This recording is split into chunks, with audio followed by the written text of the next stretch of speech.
All right. And then let me get back to your slides.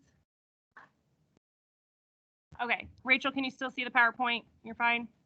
Yeah. Um. When it like like the seeing Dr. Chbeir goes away though, so I don't know if the camera really needs to be pointed on him because it won't stay up on my phone. Yeah, no worries. Oh, I mean, like I said, okay. it doesn't matter if you see me or not.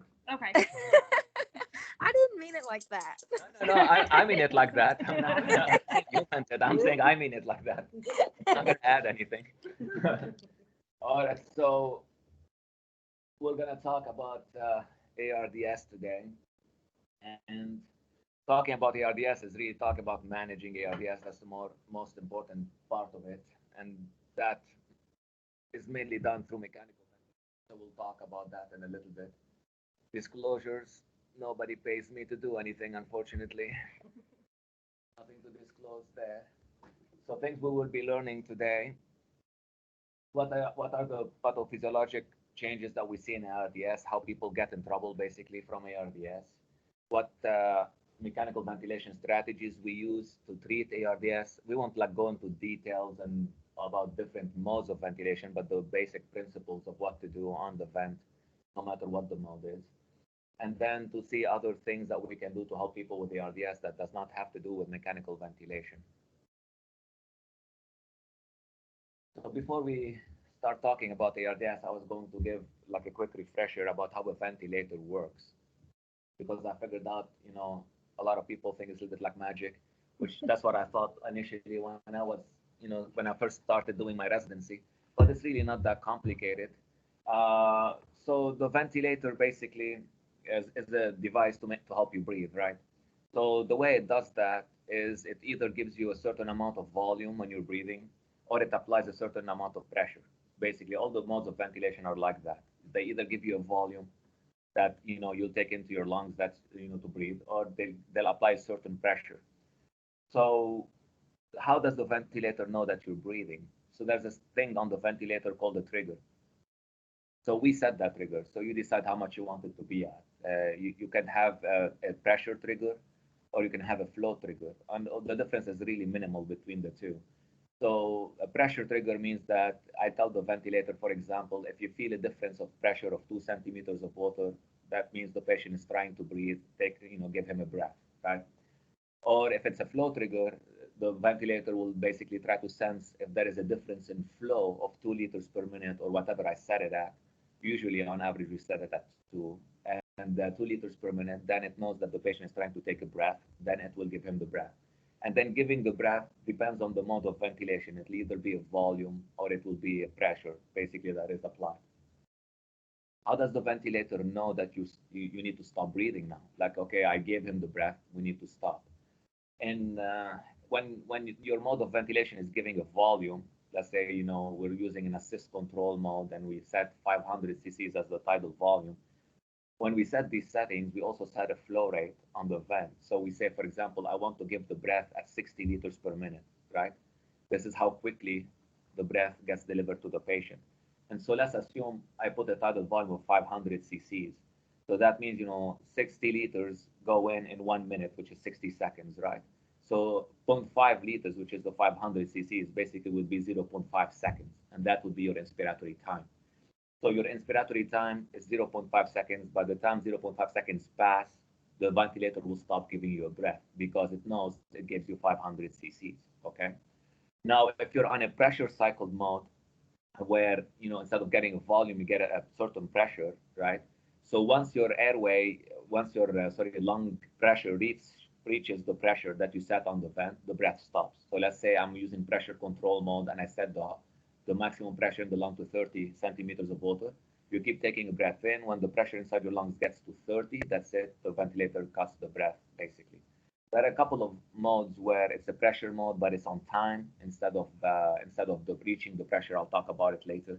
But most of those ventilators, no matter what the settings are, no matter what the mode is, this is how it works basically. And after inhalation is done, you exhale, obviously.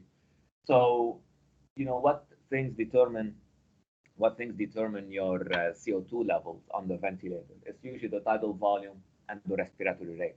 So the CO2 is dependent on the ventilation of the lung, right? It's the tidal volume and the respiratory rate that make up the minute ventilation. You actually multiply the tidal volume in liters by respiratory rate, and this is how you get your minute ventilation. And this basically dictates what your CO2 level is. So changing tidal volume, changing respiratory rates is not going to affect your oxygen level. So if somebody's hypoxic on the vent, that's not a thing you have to play with to fix that. Uh, the PEEP and the FiO2 are basically what determine your oxygen level. So the FiO2 is how much oxygen is in the air that you're inhaling, right? So if somebody is inhaling room air, that's 21% FiO2 because room air has 21% oxygen in it, and it's 80 some percent nitrogen. I mean, it's sorry, 79% nitrogen or 78% nitrogen, and there's a fraction of other gases like CO2 and other things. So the PEEP also affects your oxygenation. So the PEEP is the pressure that is in your lungs at the end of exhalation. So after you're done exhaling, you know what is the pressure inside your lungs. And the higher that pressure is, the more the lung is stretched, the more there are alveoli that are open, the better you oxygenate usually. So raising that PEEP up, you know, expanding the lungs a little bit more, inflating it a little bit more, recruiting more alveoli makes you basically improve your oxygen level. Tidal volume, unless you set the tidal volume to 50 cc's, that's not going to affect your oxygen level. But if you set the tidal volume very, very low, obviously that's going to affect your oxygen level. But, you know, unless you're trying to kill somebody, we're not doing that. So now between the tidal volume and the respiratory rate, you know, what is the best, which one of them is best to raise the CO2? And the answer is the tidal volume and not the respiratory rate. But unfortunately in ARDS, because high tidal volumes can cause problems, if people are hypercapnic, we usually do not want to raise that tidal volume. We want to change the respiratory rate. And if somebody's interested to know why the tidal volume is better, I'll, you know, in a second explain that. You know, whenever you're taking a breath in, there's a certain amount of air that stays in your trachea, that stays in the bronchus, right? And these are areas where it contains air, but there's no gas exchange happening. It's called the anatomic dead space. Okay. So on average, let's say an average adult, their anatomic dead space is 150 cc's. That's the average adult. So let's say if you're taking, you know, 500 tidal volume, the volume that's going to the alveoli is 350. 150 stays in the dead space. So let's take somebody, for example, who is breathing, you know, 40 times a minute with a tidal volume of 250 cc's, and compare him to somebody that's breathing 20 times a minute with a tidal volume of 500 cc's, right? The minute ventilation in both cases is the same. It's 10 liters per minute. If you multiply both numbers, you get the same answer. But if we look at the alveolar ventilation, like how much of that goes into the alveoli, in that first case, let's say the guy breathing 250 cc's per breath. You had a question? No. Okay, so No, 250 cc's a breath and a rate of 40, right? Out of those 250, 150 is getting to the alveoli. I mean, 100 is getting to the alveoli because 150 stays in the dead space. So their alveolar ventilation is 4 liters per minute, right? 40 times 100. So 4 liters per minute. But the other guy who's breathing 500, you know, tidal volume, he has 350 cc's that go to the alveoli each breath, you know, 500 minus the 150 in the dead space. But the respiratory rate is 20, so 350 times 20, that's a 7 liter per minute alveolar ventilation, right? So obviously the higher tidal volume gets you more air into the alveoli and lowers your CO2 more. That's why, you know, this is something we always look for on the vent, not really how much minute ventilation they have, but really what the tidal volume is and what the respiratory rate is, because that tells you a lot more than just the number. So these are like the basics of the vent. One more thing to know about ventilators, because this is also something we track in ARDS, is what the plateau pressure is.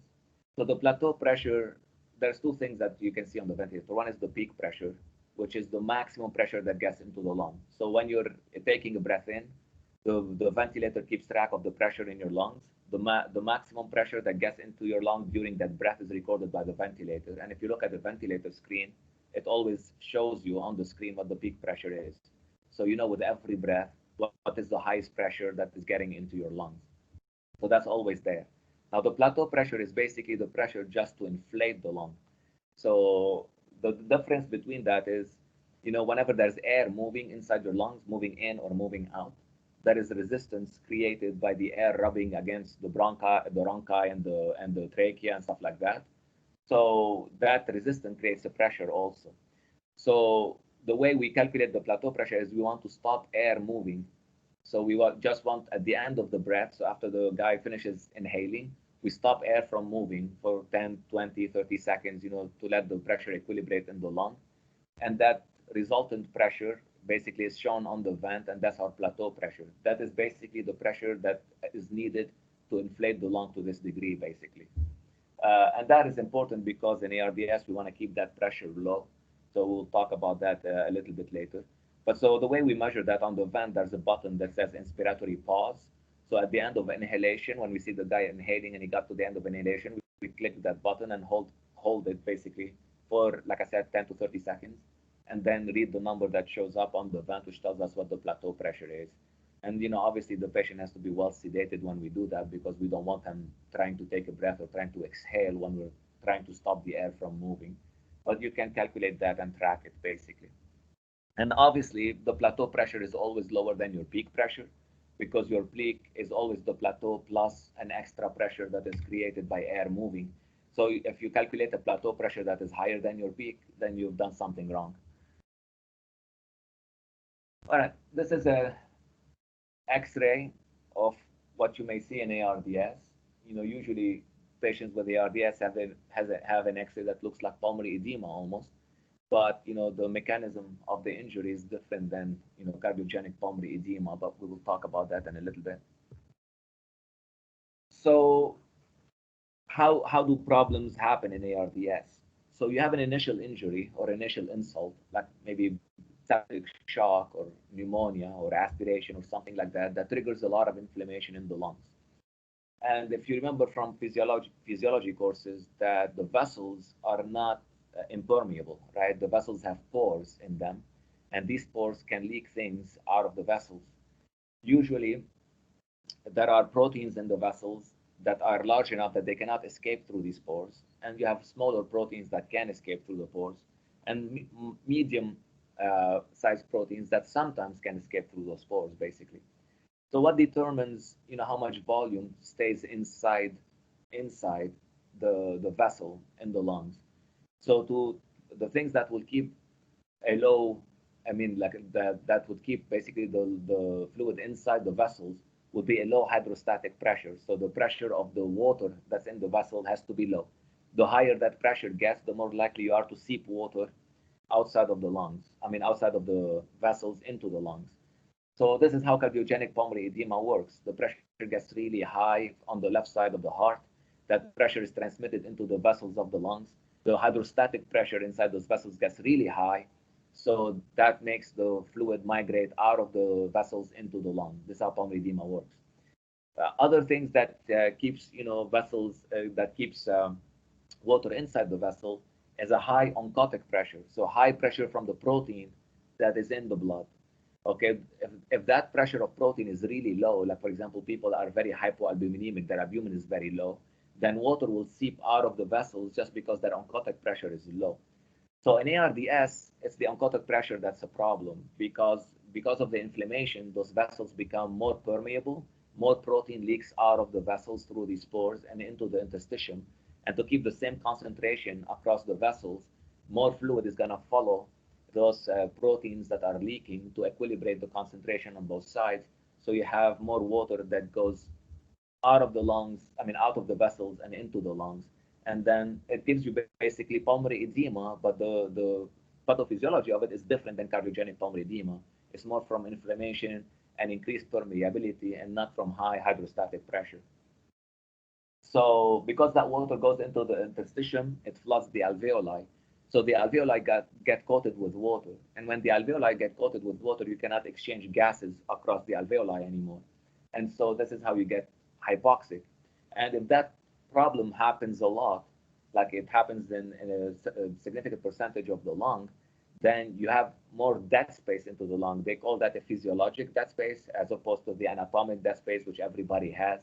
So that would be called a physiologic dead space, and your CO2 level could even rise higher. So that's why even with CHF exacerbations, people that come in with pulmonary edema, they are also hypercapnic. It's not that they all have COPD. The pulmonary edema also causes that to happen. So this is how we get into this problem. Other things that also happen is that because of all that water that is coating your lungs, the lungs become stiffer. They don't stretch as much anymore because they're weighted down by the water.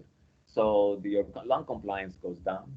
And another thing that also happens is that your your vessels kind of contract in the lungs. So this is different than the systemic circulation. Let's say you have an ischemic limb, right? You have an arm that is where the blood supply is compromised, and you're not getting enough oxygen to that limb.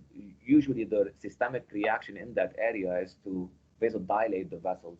So you have more blood that goes to that limb because it's a hypoxic or ischemic limb. In the lungs, is the opposite that happens. When you have an area that is hypoxic, the vessels in that area contract. They don't dilate, they vasoconstrict.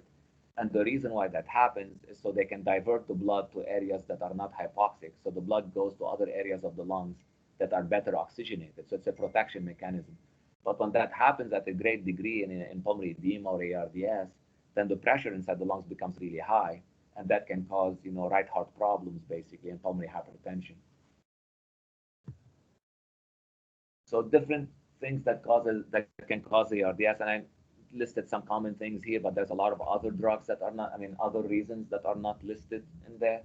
But sepsis, pneumonia, aspiration, trauma, transfusions. With transfusions, you can get a transfusion-related acute lung injury called TRALI, which is a form of ARDS. Major pancreatitis can cause that. Sometimes major surgeries can cause that. There's a lot of reasons that can cause ARDS. The insults may be varied, but the end result is always about the same in the lungs. So some years ago, they came out with a new definition for ARDS. It's called the Berlin definition. So to diagnose ARDS, we have to have an insult that happened within a week from the patient, presenting with these symptoms. And it's just X-ray has to show, bilateral changes that are not explained by basically pulmonary edema. So in somebody that comes in congestive heart failure exacerbation doesn't really qualify for ARDS. So the X-ray has to be suggestive, but also we have to be certain, somewhat sure that this is not from pulmonary edema from congestive heart failure. So in terms of, we have to meet also certain severity criteria for oxygenation. And by that, the way we judge that severity is by doing a PaO2 to F5-2 ratio. So when we have a blood gas, we can take the PaO2 from the blood gas, the partial pressure of oxygen in the blood, and divide that by the fraction of inspired air by inspired oxygen in the blood, and get an average.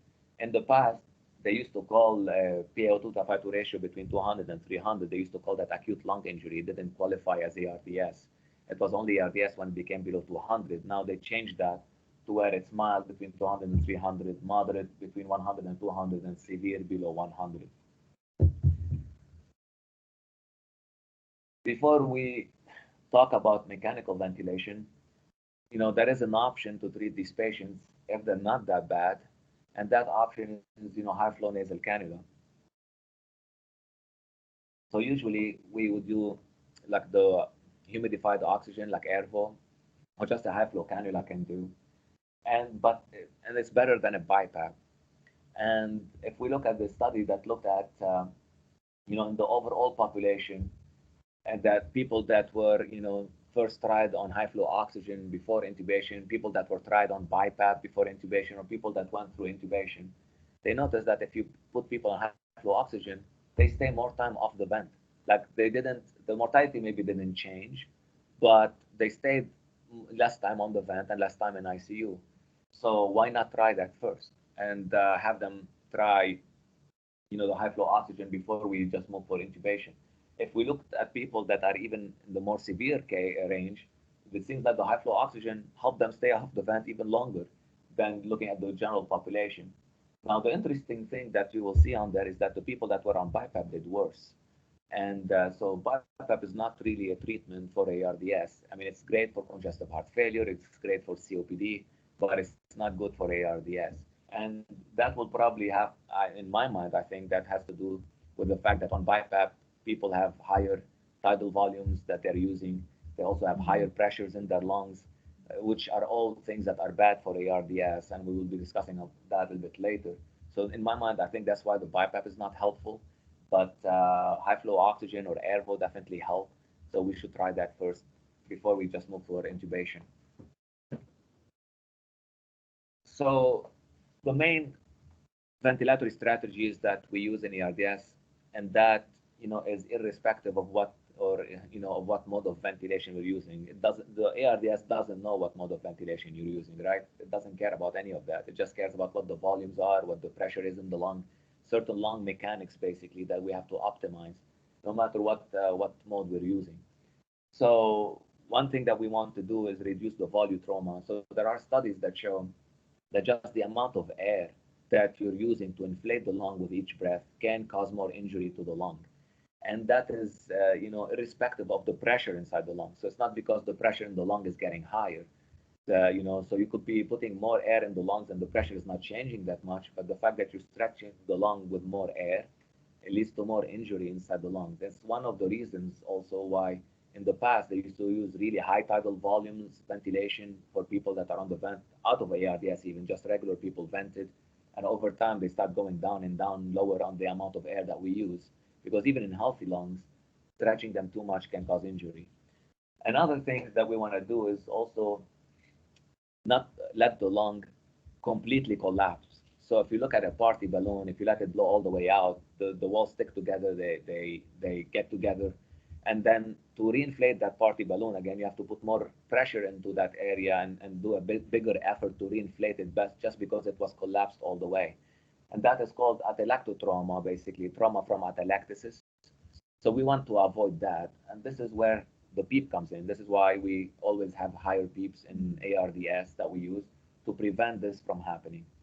And the last thing we want to do also is to reduce the barotrauma, so also reduce the trauma that is created by high pressures inside the lungs.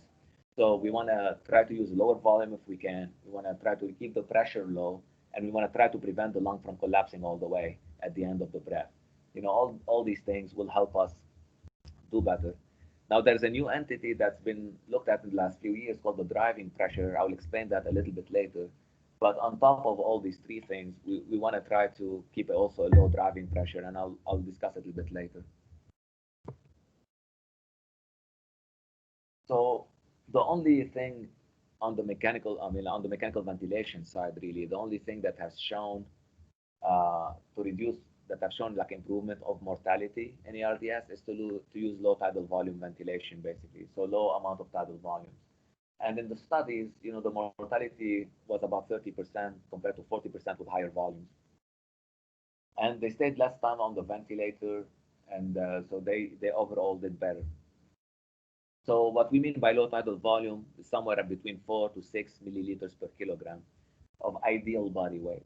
So if people get heavier, the lungs are usually squished more, so their volumes are usually smaller, they're not any larger.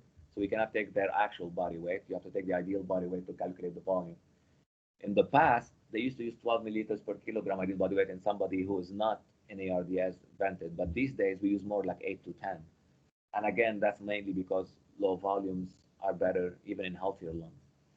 So, and we want to try and keep the plateau pressure, which is, the pressure at the end of inhalation in the lung when the air is not moving. We want to keep that at 30 or below. So not the peak pressure, but the plateau pressure, we want to keep that at 30 or below. So one of the problems with using a low tidal volume is that people can become acidotic. That CO2 level can get high, like what we were explaining, at the beginning of the talk. So what do we do about that? Now, one way to compensate is to increase the respiratory rate, right? But we can only increase the respiratory rate so much. Sometimes people stay also acidotic despite the fact that their respiratory rate could be close to 40. So what do we do in this instance?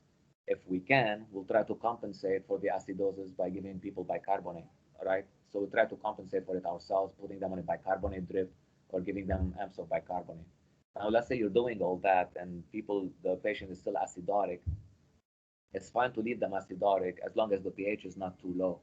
So if the pH is 7.15 or 7.2 and the patient is hemodynamically stable, we can maybe leave him there and not mess with it and accept the fact that his CO2 level is higher just to protect his lung. But sometimes that's not even feasible. Like we do all that, the pH is still very low and they're very acidotic, and sometimes people can get into problems from their acidosis. Their blood pressure drops more. They tachyarrhythmias, they start going into VTACs or VFibs or AFib or something like that. So, but in that instance, then we have no other option but to increase the tidal volume slightly. But that would be the last resort. And we could try to go up to 8 milliliters per kilogram, help him compensate, and then go back down later on when his lung compliance becomes a little bit better. So we can try different things like that. So that's one of the things that can happen with low tidal volume ventilation. But we should try and stick with it because again, that's the only thing that we know of that helps people survive better from on the vent. There's another thing that has been tried to see if it's helpful is increasing the amount of PEEP that is set on the patient more than the PEEP needed to just help him keep a saturation above 88%. So like we were talking at the beginning, we want to keep the lung from completely collapsing at the end of the breath and keep it somewhat inflated. So when we give them the next breath, we don't have to do as much effort stretching the lung because the lung is not completely collapsed. So what is the optimal amount of that PEEP to use? Like, should we put them on 12, 14, 16? If we put them on 18, do they do better? So they looked at that. So they tried to set basically a PEEP, not just based on how much they're oxygenating, but try to set a PEEP to keep the lung more inflated. And so it's called an open lung ventilation strategy. And although this strategy improved, the oxygenation in patients, obviously because they're using higher PEEPs on average, it didn't really affect the mortality at all. So we don't really do that. And so it's not something we recommend, but I thought it's interesting to talk about it because some people may be talking about that. So what PEEP did they go by during that study? They picked a PEEP between the low inflection point and that upper inflection point, and I will explain how they came with these things. So what you're looking in front of you here is that volume pressure curve. So you see the change of volume on the y-axis compared to the change of pressure on the x-axis there. So if you again go back to the example of the party balloon, right? And the party balloon is completely deflated and you're trying to inflate it for your kid's birthday, right? Initially, you're pushing a lot, you're putting a lot of pressure in it, and the volume is changing a little bit only initially, all right? But the pressure is going a little bit faster, higher. That's because you're doing all that effort to blow that balloon open from a completely collapsed state, right? So the pressure is rising, but the volume is not rising that much. But then suddenly, at one point in that balloon inflation, you notice that the balloon maybe opened up a little bit, right? And after that, it starts inflating very quickly, right? When you're inflating the balloon, the party balloon starts inflating very quickly. And that is basically that lower inflection point. So whenever you reach that little volume that you need, basically, and after that, it becomes much easier to inflate the balloon. That's the lower inflection point, basically. And then for a while, the balloon is inflating very quickly. So the volume is rising quickly, right? This is the steep part of that curve. The volume is rising quickly. But the pressure is not really changing that much. That's because this is the best area for that balloon. This is where the balloon is the most stretchable, the more compliant, the more elastic balloon, right?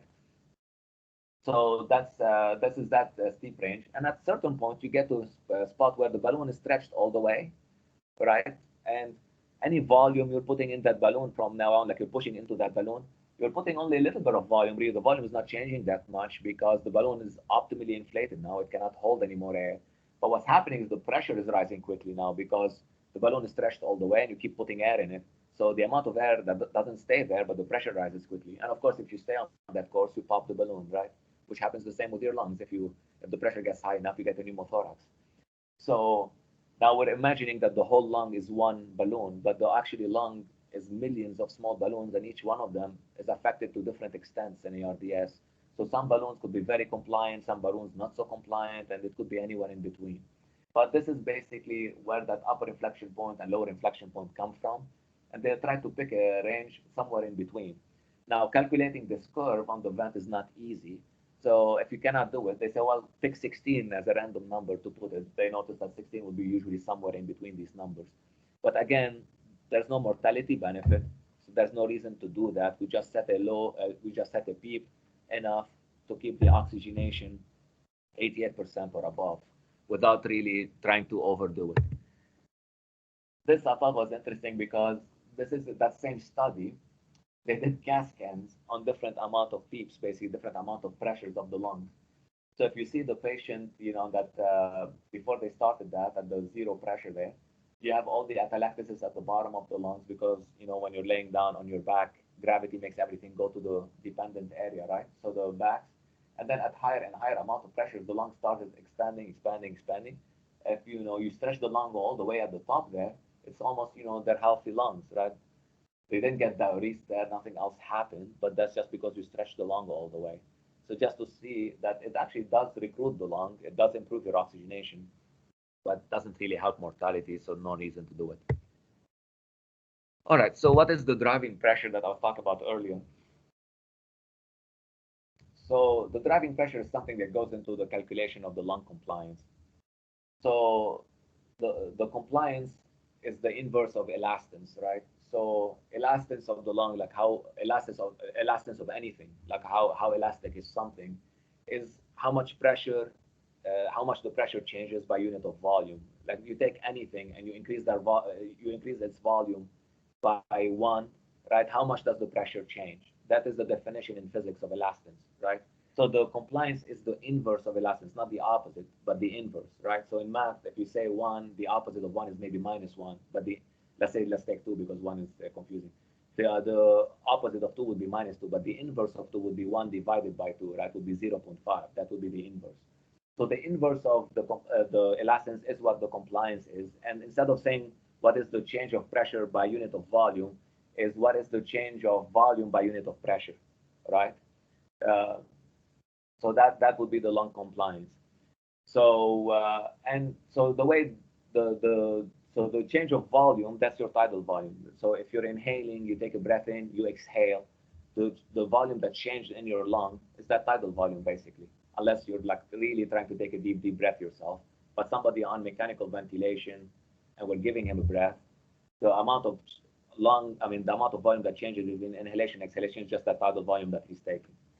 So the change of pressure is a little bit harder to calculate because the change of pressure, you have to calculate the transpulmonic pressure. So the change of pressure across the lung, not in the lung, but across the lung. So usually to be able to measure that, you have to know what the pleural pressure is, which is usually estimated by esophageal pressure. So you have to have an esophageal balloon measuring pressures there. So nobody does that.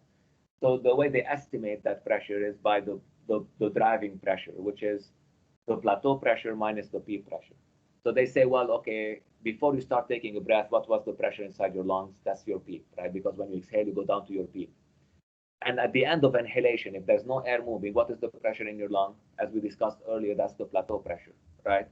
So that's the pressure that we measure at the end of a breath when there is no air moving.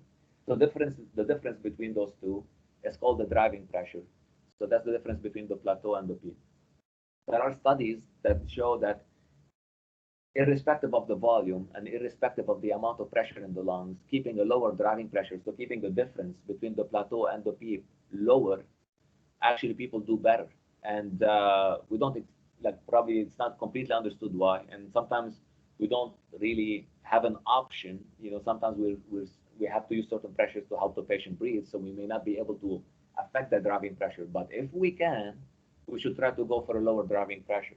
So if somebody does well with a driving pressure of 10, and they do also well with driving pressure of 15, we should try to do 10 and not do 15. Even though they're doing the same, using a lower one would be better. So that I thought is very interesting here. So that first graph on our left here, so they took patients that are on mechanical ventilation, and they set the same amount of PEEP. So let's say they put everybody on a PEEP of 10, right? And they started changing that plateau pressure. So they set the vent to cause different plateau pressures. And as the plateau pressure went up, and because the PEEP is constant, that means their driving pressure is going up, right? So if you look at the bottom graph there, the mortality went up. So you see where they were in that first, column, and as the difference got wider, the mortality got higher. Okay, so you could say, well, that's because they use the high plateau pressure. We want to keep a low plateau pressure. So if you go back to the sampling C there on the right side, they kept the same plateau pressure, right? So everybody had a plateau pressure that was the same. Let's say it was, I don't know, 30, let's say. And then they changed the amount of PEEP that these people were on. So some people are on high PEEP, some people are on lower PEEP. So this time the plateau pressure was the same. The PEEP was the difference, not the plateau. And the people that had the higher PEEP, basically the smaller difference between the two pressures, did better. Their mortality was lower. If you look at the at the graph of mortality in the bottom is the opposite of the first one. So their mortality went down.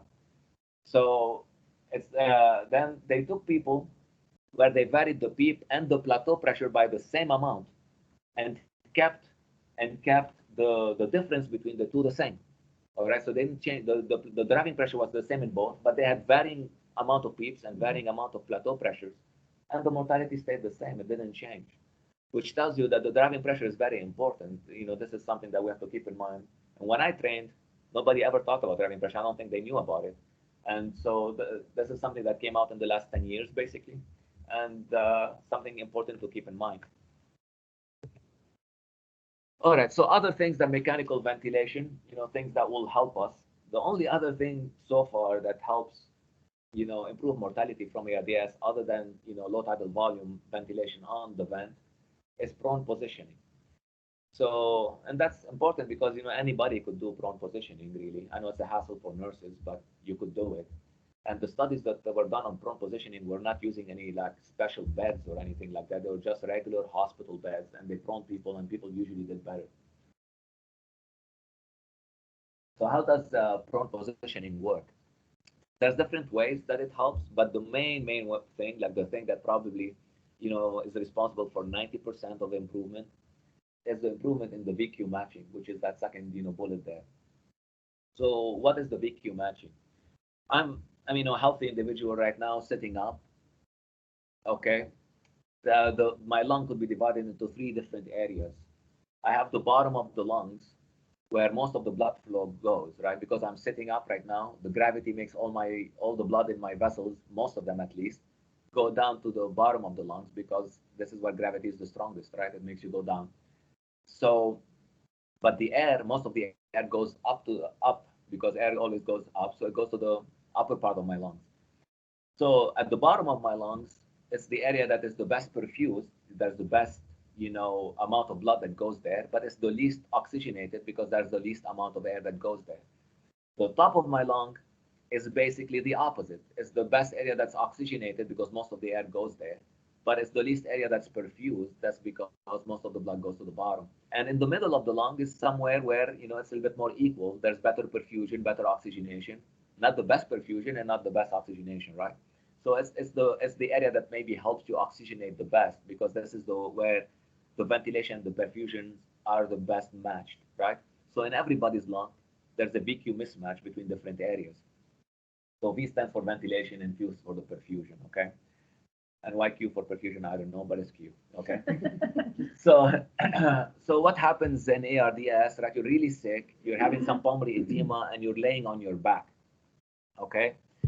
So if you look at this slide, if you're laying on your back, look at the top part of the slide there. All of the atelectasis and all of the edema is usually in the back because gravity makes all that edema after a while go to the back of the lungs because gravity makes it go there. But also this is the area that is the best perfused because you're laying on your back, most of the blood flow goes to the back of the lung. So you have the area where most of the blood flow is going that is the most diseased because all the fluid is seeping slowly into these areas. So what happens when you turn the patient to their front, right, and let them lay on their chest? Now the blood vessels, these are highways. There's not much resistance in these highways, so the blood flow goes immediately to the front, right? So you lay on your front, all the blood flow goes to the front, but the edema takes it a while to move to the front because the edema is not moving in a highway. It's moving through the woods, right? It's in the interstitium. It's in between the cells, and it's not in vessels, so it cannot quickly collect and move, right?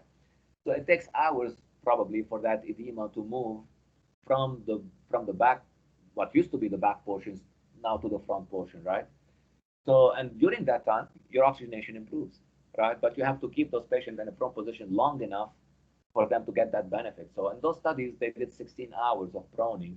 Does it really have to be 16 hours? I don't know. Maybe you could do 12, you could do 14, who knows? But, in the study, it was 16 hours. So after a while, because after a while that edema will catch up to the blood vessels and move all the way to the front, and then you put them back on their back, and then you keep repeating the cycle all the time, playing catch up with the interstitial edema, basically. So if you look at that, the top one, The heart is there, and everything is in the bottom of the lungs because you're in the prone, you're on your back. And then after you prone them, after a while, if you do another CAT scan, you see that the edema moved from the back areas to the front areas, and now the backs are the clear areas. Now the one on the left is at the end of exhalation, the one on the right is at the end of inhalation. That's why always the one on the right looks better, because your lung is more inflated because you're inhaling. But you can see that in either way, the edema moves from the back to the front after a while. And then when this happens, you flip them back to their backs and keep doing that. So one other thing that helps, if you notice on that top cascade, you have your heart laying on your lungs, right? And the weight of that heart laying on the lungs can affect your compliance, can reduce a little bit the recruitment that you can get on that side. So when you have them lay on the front, the weight of the heart is off the lung, basically. So that's another mechanism that helps a little bit, but it's not the main thing. The main thing is that matching improvement really that happens when you just flip the blood flow away from the edema, basically. Does that make sense? Mm-hmm. All right. So that's the study that was done, and if you notice that the mortality, and this is in people that had severe ARDS, that PaO2 to FiO2 ratio was below 150. So that's say less severe and some of the moderate range, not the whole moderate range, but moderate to severe, right? And 16 hours regular hospital beds proning. Look at the difference in mortality. 16% versus 33%. The mortality was cut in half, right? So it's like easy to do. I mean, easy to do, I guess, to flip him. Not easy to take care of him later on, but easy to do, and it makes a big difference. So that's something that we should always consider. This is another one here. The difference, in survival between the prone group and the supine group, and you notice there's a big difference in survival at 90 days between the two groups. So again, prone. So were these studies just done on just like the severe ARDS patients mechanically ventilated? Yeah.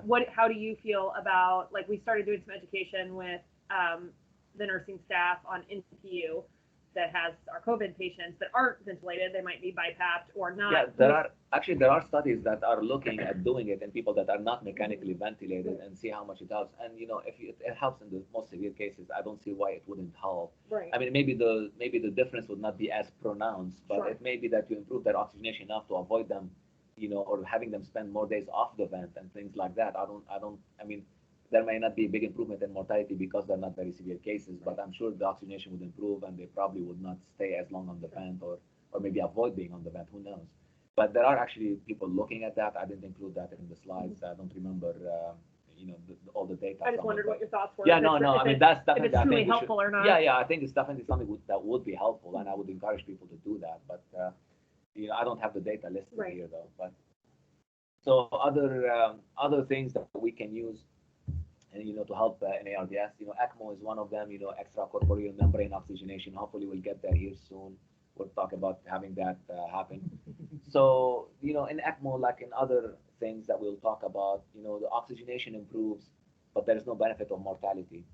And I think the reason why that is because most people that die from ARDS, they do not die from poor oxygenation. They usually die from the initial problem, their septic shock, their bad pancreatitis, their major trauma.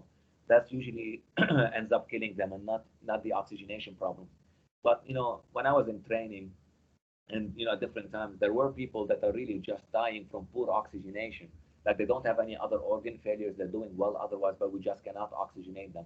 And I cannot imagine that these things would not actually save these people. And I've seen some cases in Oklahoma City where I trained, where people were about to die, and we used to use inhaled nitric oxide, and we were able to bridge them with inhaled nitric oxide until their lungs got better, and then eventually they got discharged home and they did better. So I think if we looked at just these subsets of people, I'm sure there is a mortality benefit, but if we took it in just everyone, there isn't. So what does ECMO do? Basically, ECMO is like the pump for cabbage, right? I mean, instead you just recirculate the blood outside the lungs. So the lungs are a problem. You cannot exchange oxygen well. Well, hell, we'll just move the blood away from the lungs and then oxygenate them out of the lungs, right? So obviously you do not divert all the blood out of the lungs, but you divert most of it out and oxygenate that. So you put a big cannula in one of the major veins. It takes the blood out, oxygenates it, and puts it back in the vein. It's called veno-venous ECMO, basically, because you can do arterial-arterial ECMO, veno-arterial ECMO, or you can do veno-venous ECMO. For ARDS, you need veno-venous ECMO, so from vein to vein, basically. And other things, inhaled nitric oxide, which is, I'll explain in a little bit how that works to help people improve their oxygenation. Inverse ratio ventilation. So anybody who's breathing, right, your exhalation time is usually longer than your inhalation time. So we flip that ratio. We make the inhalation time longer, right, than the exhalation time. So what that does is you're inhaling for a lot longer than you're exhaling. It basically auto peeps you, right? It makes you retain more air in your lung. You're not blowing all the air in that you're exhaling.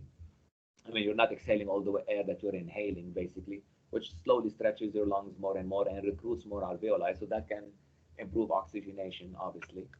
And you can achieve that in different ways. And APRV, I'll talk about it a little bit. That's because, I used it a couple of times here, and suddenly some of the RTs were interested in it. So I added a slide for them. We don't have any RTs here today, but we'll talk about it regardless. So basically, I mean, APRV or bilevel ventilation is a form of bilevel ventilation. It's just another form of pressure ventilation, right? So in this mode of ventilation, when there's a trigger, you get a set pressure basically. But the difference between that and usually other pressure controlled modes is that the inhalation phase does not end when you reach a certain pressure. It ends by set time, okay, which is something different than the regular. So basically, what we do is we set a low PEEP. So that would be like your regular PEEP and other modes of ventilation. And then you set a PEEP high, which basically would be the highest pressure that you're going to let the patient get to, spontaneously. And you keep varying between those two sets of pressures, basically. Uh, so when does each one of them end? It ends based on a certain time, like I said. So it's not like when you reach that pressure, it ends. So you set a time for that PEEP high, and you set a time for the PEEP low, right? And once that time ends, it cycles down to the PEEP low. The time ends on the PEEP low, cycles back up to the PEEP high, and then the time ends, and then it goes back down, and time ends, goes back up. So it keeps cycling like that. So the interesting part about it is that they allow also the patient to breathe on top of that. If, for example, you feel like you cannot get a breath in, so you can set a pressure support on the PEEP high and a pressure support on the PEEP low, and then you can let the patient breathe even a little bit more on that. Now, most of the breathing will probably happen at the PEEP high because in this mode of ventilation, they set a PEEP low that's very, very short, like about 0.5 seconds most of the time, which is the shortest exhalation time you can set on the vent, right? So most of the time you won't have time to breathe at that level. So most of it will happen at higher levels. And so what is your tidal volume on this mode, right? So you're setting only pressures, and this is a pressure, like a form of pressure control if you want. So what is your tidal volume? Your tidal volume is whatever you get by that change of pressure, right? So usually air goes from high pressure areas to low pressure areas. So when you raise the pressure to 30, I mean, when your pressure is at 30 and then you lower it down, air will leave the lung. And when you're, and then when during inhalation, you push that air in, but when you drop the pressure, the air moves out because the pressure changes, right? So if your lung mechanics are good or bad, I mean, you will see what tidal volume you get. You cannot predict it. It depends on the patient and their lung mechanics and a lot of other things, what amount of volume you're getting with this difference of pressure. So what if you're getting too much volume? What you have to do is reduce the difference between those two levels. And if you're getting too little volume, then you have to increase the difference. Notice I'm not saying the numbers, the difference, right? Because the numbers themselves, they don't matter that much. It's the difference that dictates how much volume you get. So what is your respiratory rate? Because obviously you're not setting a respiratory rate in this vent, right?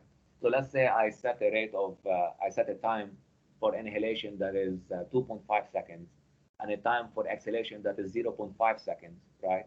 So that is a respiratory cycle of 3 seconds, right? So if one breath is 3 seconds, then in a minute you're breathing 20, right? So this is how you set your respiratory rate basically, because you're setting the different amount of times for inhalation and exhalation. The combined number is basically your breath time, and you extrapolate that to 60 to get a breath per minute, right? So this is how you get your respiratory rate. All right. Now I tried to look. I only used it for ARDS, and I used it based on what I know in ARDS. Like we want to keep a low tidal volume, we want to keep a certain amount of PEEP, and we want to reduce the driving pressure, right, and keep the plateau pressure low. So I set some settings, keeping these in mind, and work it out like that. When I've used it, it's worked. Now the company, you know, they advise you to do something different. The actual, you know, people that develop this mode, let's say, I don't know, the ventilator company, they want to do something different. And I tried to look at, you know, studies that show which one is best or what are the best settings to start with. And after wasting like days on it, I couldn't really find anything. And apparently there's a lot of disagreement. That's the only thing they agreed on, is to disagree on what to do with this mode. And there are people that love it, people that criticize it all the time. And so I'm not a fan of what the ventilator company, you know, suggests you do, because to me it doesn't make any sense from an ARDS standpoint. Now maybe they're suggesting to do that in regular people, I don't know, but I only used it for ARDS, and I've only used it for bad ARDS when I couldn't ventilate people with pressure control or PRVC or whatever form. Then I tried that, and mainly I use it for the inverse ratio ventilation, because obviously you see we can set a very high inspiratory time, inverse the ratio, which can help you recruit more alveoli and help a lot of things.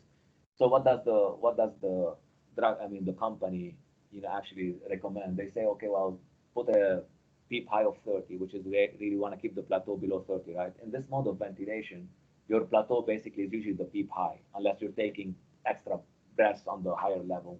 Your plateau is your PEEP high, okay? And then your PEEP is the PEEP low, basically. So the driving pressure in this mode is the difference between PEEP high and PEEP low, okay? That's the driving pressure, basically. And so the the way they tell you, set the PEEP high at 30, set the PEEP low at 0. Okay, so that's a huge driving pressure, like 30 of driving pressure. So that's one thing I don't like, high driving pressure, which we already looked at this data that shows no bueno, right? So not good. The other thing also is that such a big difference also dictates what tidal volume you take. So you could take tidal volumes up to 800, 900 cc's, and the studies that were done on APRV, they noticed that actually people take higher tidal volumes. Okay.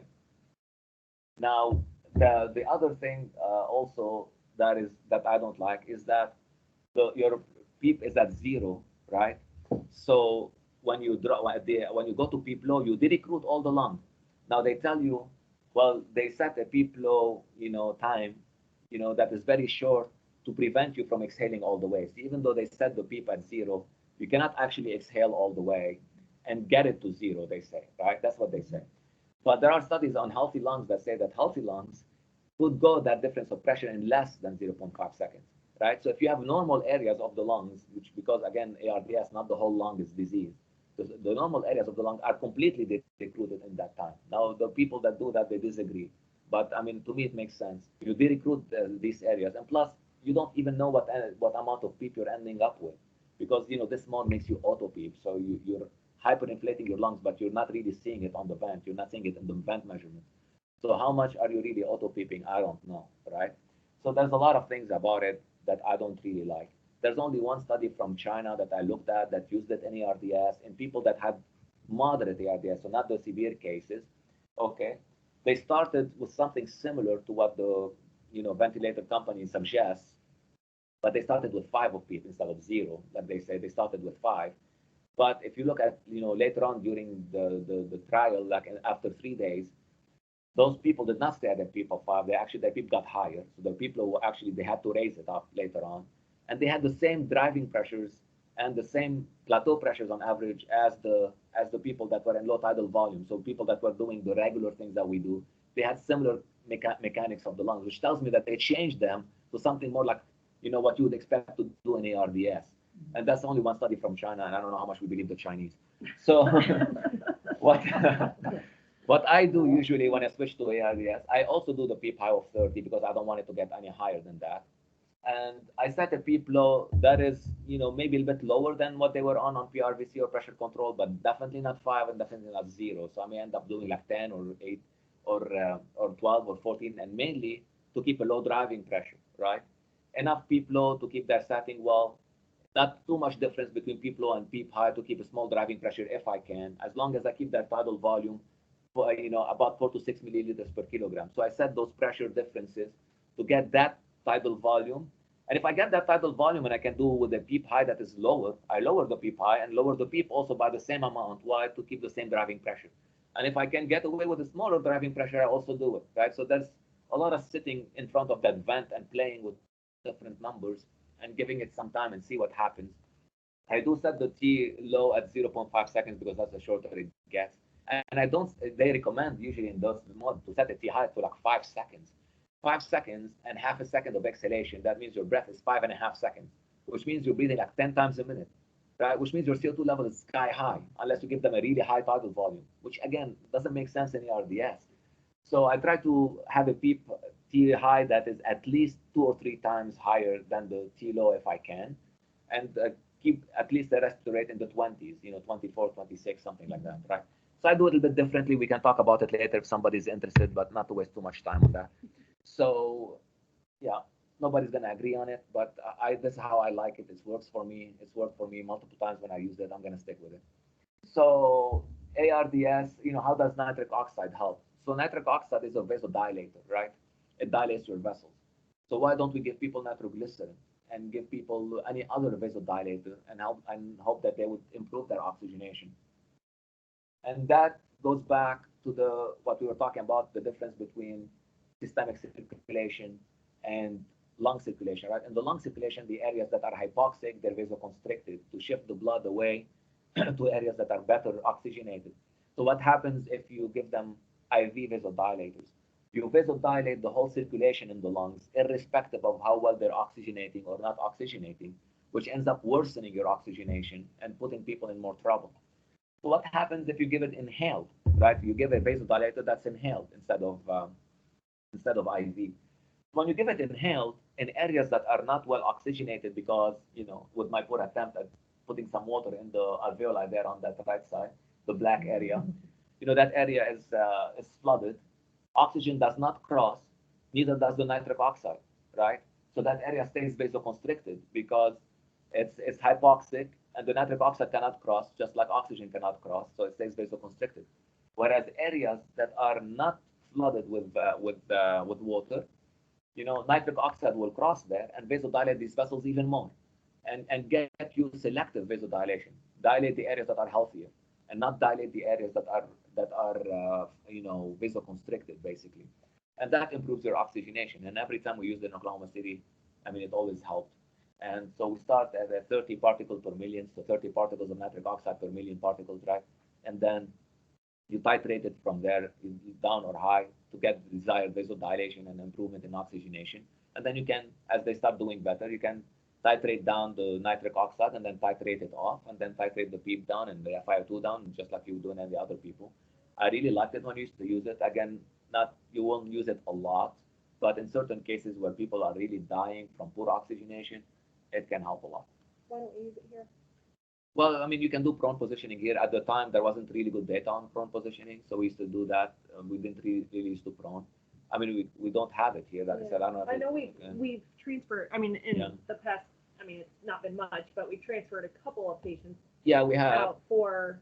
So now with proning, if we do that, we could help that. And then if we actually do develop ECMO, we could use ECMO and not really need that. Okay. Oh. So, I mean, there are different ways. Now, obviously, this is a lot less invasive than ECMO, but I don't know how much it would cost to keep it and maintaining it. And if we use it once or twice a year, I'm not sure if it's really worth it. But yeah. That's a bummer with it being less invasive.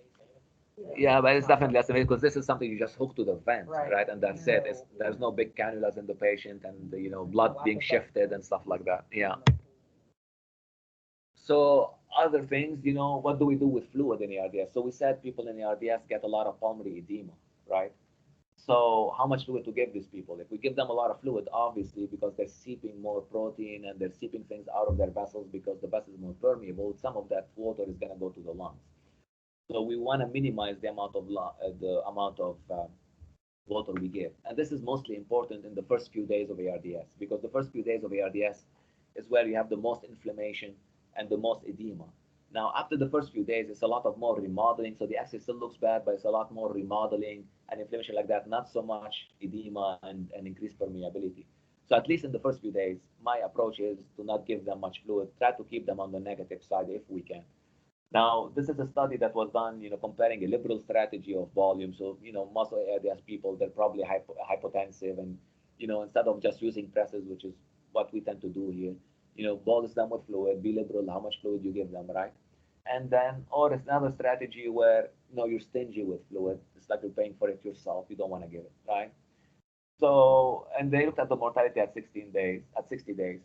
The mortality was not any different between the two groups, but the people that got less fluid were off the vent quicker and stayed in ICU less. So it makes sense to do it because, even though you're not dying anymore, like more than before or more than average, at least you're not on the vent as long and you're not in ICU as long, which also, has its own benefits.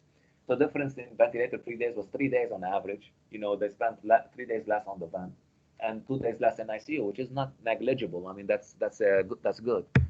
Even though the mortality we don't quite see it. This is also another slide showing the difference between the two. Again, showing that the mortality is not different, but they stay less in ICU and less on the vent. Oops, sorry. Okay, paralysis. When I trained, they used to say early paralysis helps improve mortality from ARDS. So you have people that come in bad ARDS, hypoxic, go in and paralyze them for 48 hours. Now, the way paralysis works, it paralyzes your muscles, so you're not consuming oxygen in peripheral muscles, and you're not producing CO2 in those peripheral muscles, right? Because the byproduct of consuming oxygen is that you produce CO2.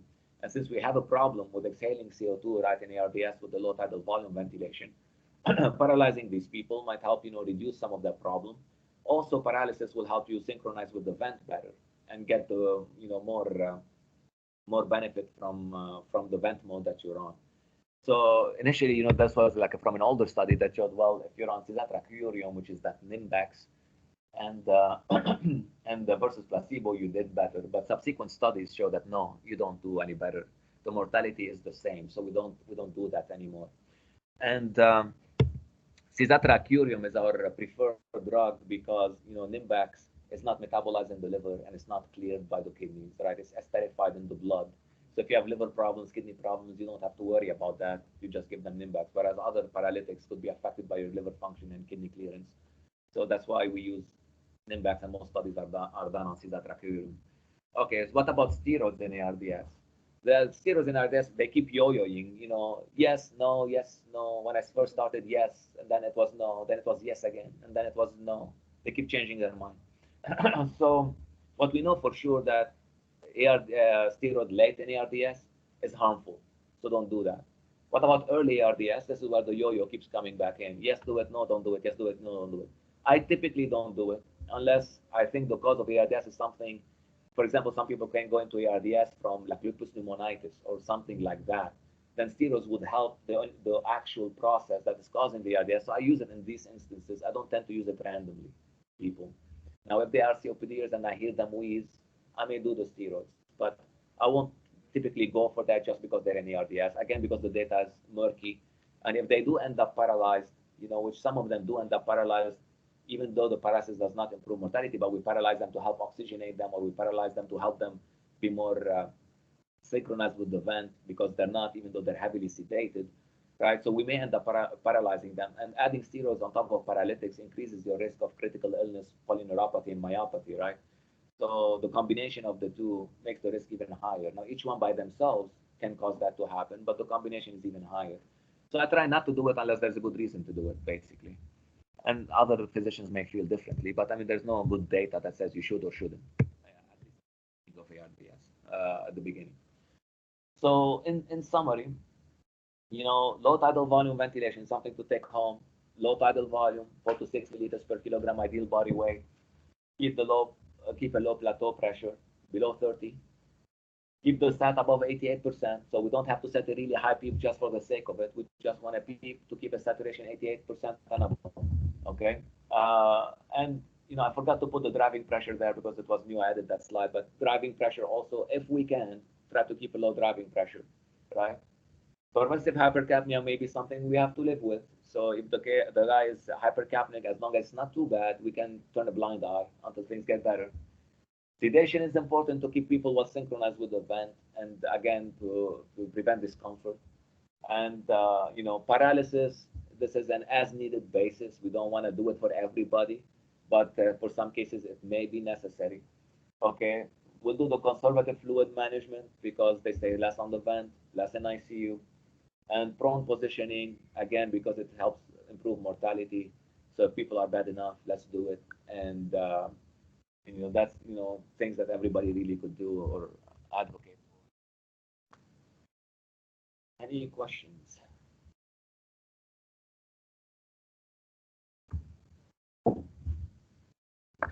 Any questions on the computer?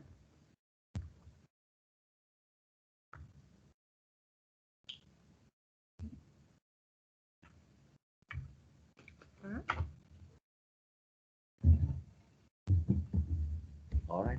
I don't mind the prone positioning, it's just that your patients are getting so big. Yeah.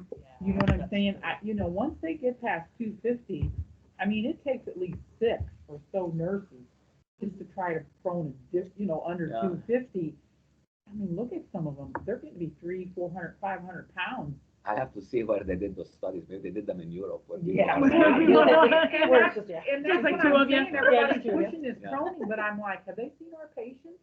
Yeah. You can't prone these patients. Yeah, Very it difficult. is a But problem, I have to say. understand, And even like the beds, like the rotoprone beds, there's weight limits Yeah, on them there's and, weight. and height limits, Yeah. and it's very difficult. It's harder to do the rotary bed because they have to stay 16 hours. I mean, they have them hanging 16 hours basically. Yeah, I don't It's know gonna. the long- You have to have some really good straps to hold these Well, things. so Right. we were actually going to get a rotoprone, we weren't going to get a bed because they're like ungodly expensive, but we were going to be able to rent them after we were trained on them, and then we were getting ready to do that in February, and of course, COVID hit, and if we could not like guarantee so many days per month that we would be using it, then we couldn't actually rent the bed from They the want company. to And make it worth their while. right, and I get that, and because there's a limited number of them, because these beds are monstrosities, and then we would have to get them from St. Louis. So we've got a patient that we want to prone.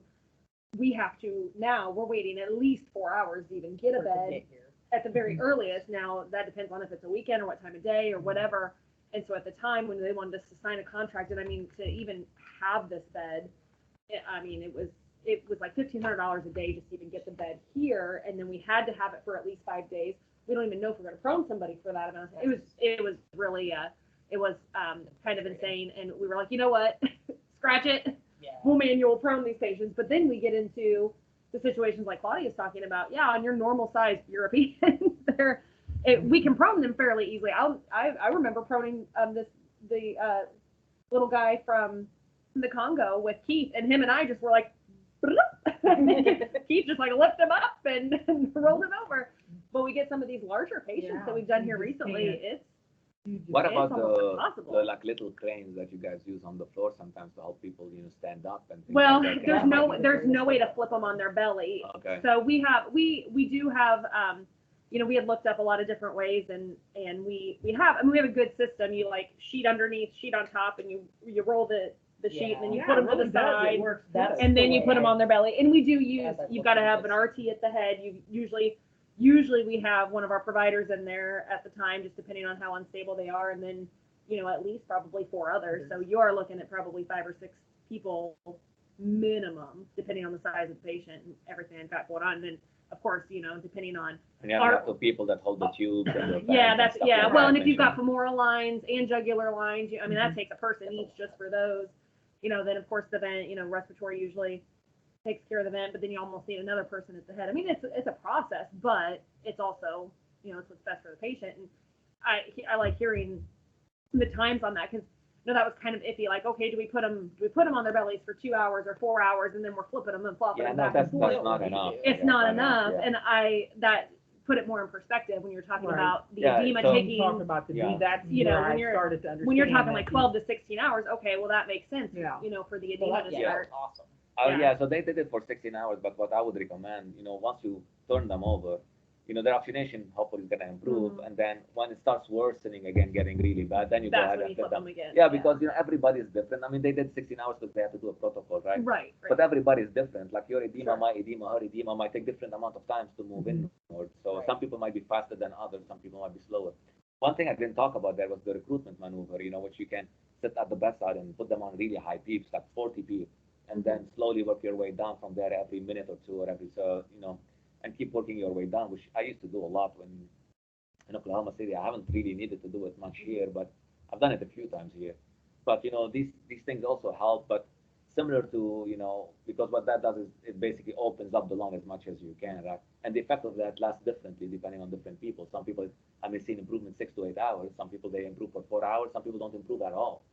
So I think with the prone, it's the same thing. It probably depends on your mechanics, on a lot of things. So some people may be turned quicker, some people may be turned slower. So, but yeah, it would be good to try it. And now, in terms of ARDS, I mean, in terms of like those COVID patients, right? I mean, their ARDS is probably somewhat different than what we're used to ARDS-wise because their lung compliance is so good. And I think a lot of it has to do with them clotting a lot in the small vessels and getting hypoxic from that. So it may not be so much edema. So proning them, in theory, may not be as helpful. But we can't really tell which one is which of them because some of them do have regular ARDS features. So I'll just tell them to prone themselves, so if they don't have a lot of edema, it's more like microangiopathy with a lot of clotting in the small vessels. That proning may not help them. So I don't know. We'll have to try it and see if it does or does not. So. All right. I hope it was helpful or meaningful at least. Thank you.